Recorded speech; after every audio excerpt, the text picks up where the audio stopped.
Ma'am, basta balitaan mo ko agad, ha? Oo. Ma'am, sige, salamat po. Naku, si madaling kakaubusan talaga dito, eh. Salamat, Susan, ah. Opo, ma'am, sige. Sige ho, Okay, balitaan mo thank you. na lang ako. Salamat po. Ay, salamat. Hinahanap ko naman.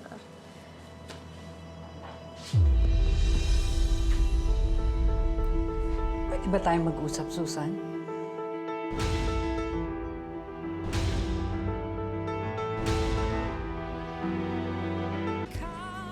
Anong ginagawa niyo rito? Sana napatawad mo na ako sa nagawa ko sa'yo noon. Ginawa ko lang yun kasi para sa kapakanan ng anak ko. Gardo! Gardo! Ano ba? Kaninong ideya to, ha? Sa'yo ba? Ano Sa'yo? ginagawa mo dito? Mamili ka. Ang babaeng ito o ako? Susan. Halika na! Gardo! Gardo!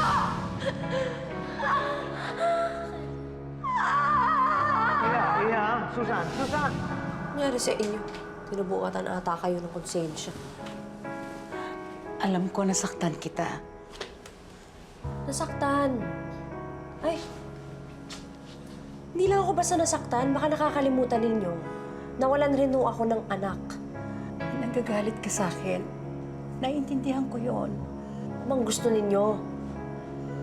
Para linisin yung konsensya ninyo katulad ng anak ninyo? Susan, wag mo sisihin si Gardo.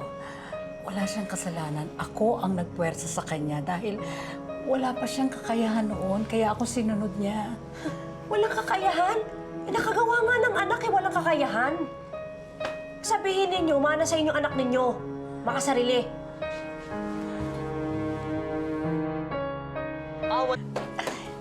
Hinanap ka namin. Ilang linggo matapos kaming umalis.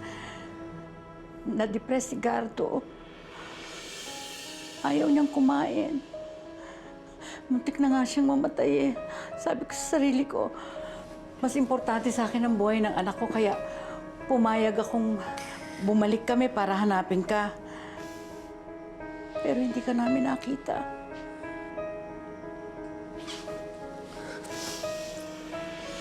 Sa tingin niyo matatouch ako sa sinabi ninyo.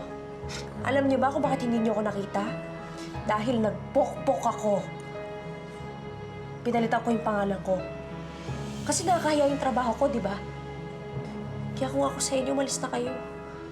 Ngayon, kung kapatawaran yung hinihingi ninyo, may pasensya na. Hindi ko yung bibigay sa inyo ng anak. Susan? Umalis na ho kayo.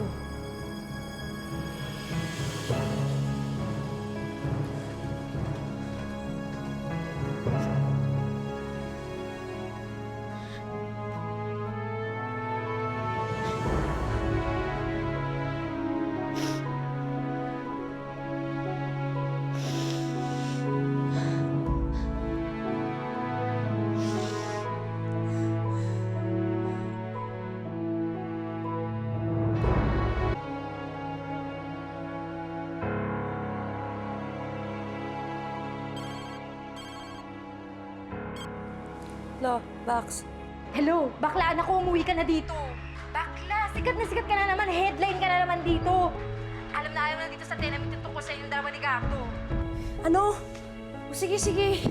Uwi na ako dyan.